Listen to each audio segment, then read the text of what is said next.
beer, it's good for you. I'm empty-handed and I'm feeling blue, and I'm gonna dream till the day that I die.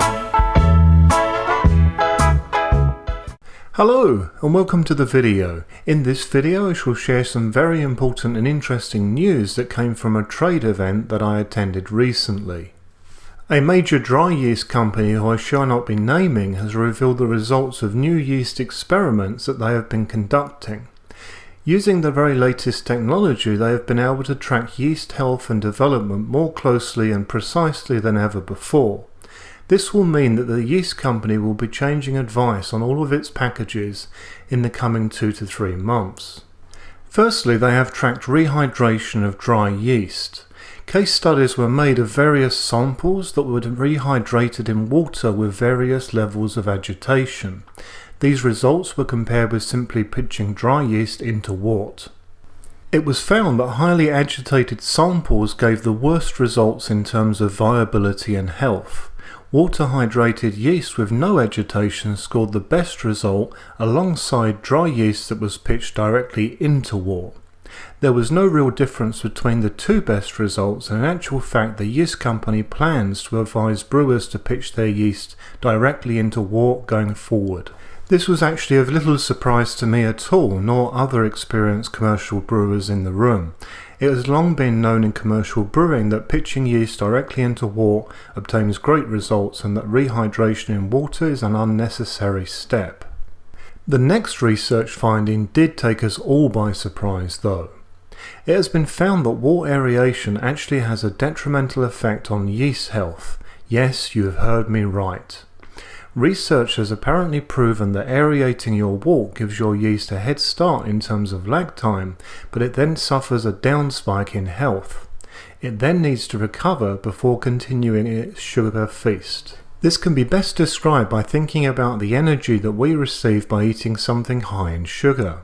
We get an initial sugar rush, but then we fall flat down after that, feeling low in energy. According to this research, wort aeration does exactly that to our precious yeast. Advice will probably now be given in the future to commercial and homebrewers to stop aerating their wort altogether.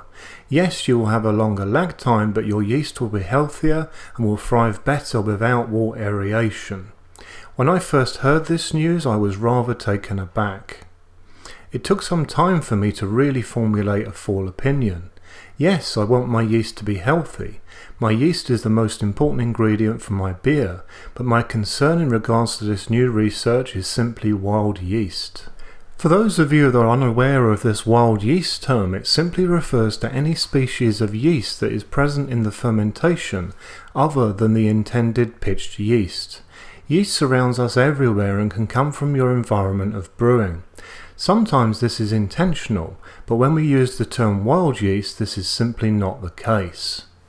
I've been performing wort aeration for over 3 decades now, and in this time have produced a large amount of wort both commercially and at home.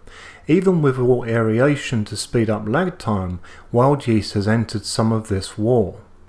I have also experimented with open fermentations, inviting wild yeast to come and take a taste. The results when you want it, and when you do not, can be very varied of course, but in an ideal situation you want your chosen yeast to take hold to get the beer style and result that you are looking for. This in reality is key. As brewers these days, we have a huge selection of great yeast to play with, and we can narrow down the results we desire very well.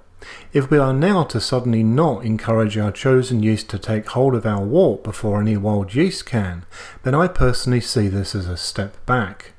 It is not as if we are unhappy with the results of our beers using wort aeration techniques. I for one shall continue. So there you have it. I have shared this information and given my viewpoints.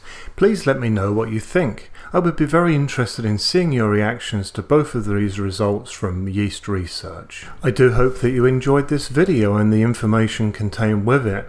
Please do give me feedback, no matter if it's positive or negative. There is little to be gained by leaving a thumbs up or a thumbs down if I do not know the reason for your choice.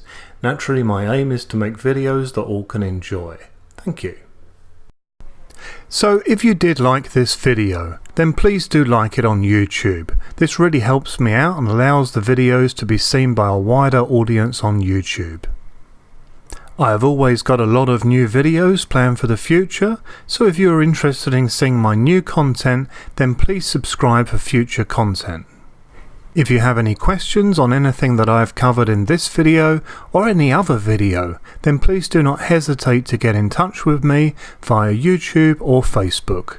I'm a member of pretty much every Grainfather Facebook group and more. Happy brewing!